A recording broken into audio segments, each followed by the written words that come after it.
అంతర్వేదిలో అసంపూర్తిగా ఆగిపోయిన fishing harbour పనులను వెంటనే మొదలుపెట్టి ఫిషింగ్ హార్బర్ను పూర్తి స్థాయిలో నిర్మించాలని అగ్నికుల క్షేత్రుడు కోరుతున్నారు. ఇక్కడ ఈ ఫిషింగ్ హార్బర్ అందుబాటులోకి వస్తే వేలాది మందికి ఉపాధి కలుగుతుందని అగ్నికుల క్షేత్రుడు తెలియజేస్తున్నారు. ఈ ఫిషింగ్ హార్బర్లో మౌలిక వసతులు నిర్మించాల్సి ఉందని, అలాగే మంచినీటి ట్యాంకర్ను ఏర్పాటు చేయాలని వారు కోరుతున్నారు.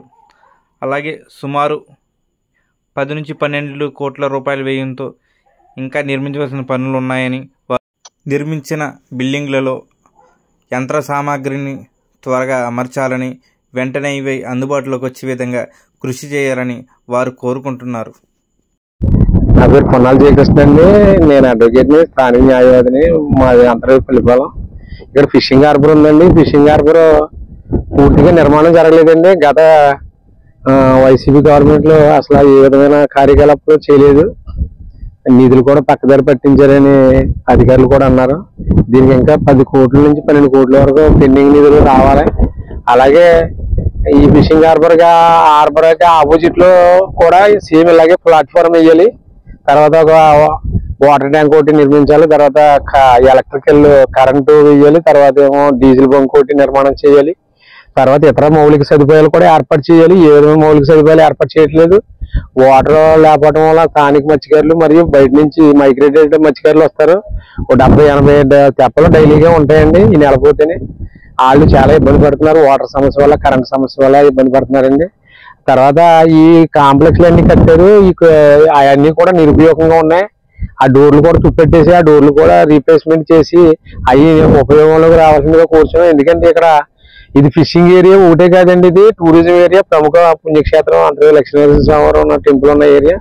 ఇక్కడ పిక్నిక్ స్పాట్ కూడా ఉంది. అందరూ కూడా ఇది సాగర సంగమం అని చెప్పేసి ఒక భక్తులు వస్తారు, టూరిస్టులు వస్తారు, ఈ ఫిషింగ్ చేసుకున్న వాళ్ళు వస్తారు. సుమారుగా మా గ్రామంలో ఇంచుమించు 4,000 మంది వాటర్స్, 3,000 మంది వాటర్స్ ఉంటారు. పక్క గ్రామంలో 3,000 మంది వాటర్స్ ఉంటారు. అలా కాకుండా బయట నుంచి కూడా 2,000 మంది రెగ్యులర్ గా వస్తూ ఉంటారు. తర్వాత ఇక్కడ ఒక హాస్పిటల్ కూడా ఏర్పాటు చేయాలని కోరుతున్నాం మేము. తర్వాత ఇది తరచూ ఆటుపోట్లకి సముద్ర ఉప్పునికి గురవుతూ ఉంటది. ఇక్కడ పర్మనెంట్ గా ఈ హార్బర్ అనుకుని అటు సముద్రం వైపు వాళ్ళు కూడా కొట్టాలని మేము స్థానికంగా మత్స్యకారుల తరఫున, అగ్నికుల క్షేత్రుల తరఫున మేము కోరుకుంటామండి. గౌరవ ముఖ్యమంత్రి వర్యులు గత గవర్నమెంట్ లో 2014లో ఈ హార్బర్ ని నిర్మించింది గౌరవ ముఖ్యమంత్రి వర్యులు శ్రీ చంద్రబాబు నాయుడు గారు, లోకేష్ గారు వాళ్ళ సారథ్యంలో ఏర్పాటు చేశారు.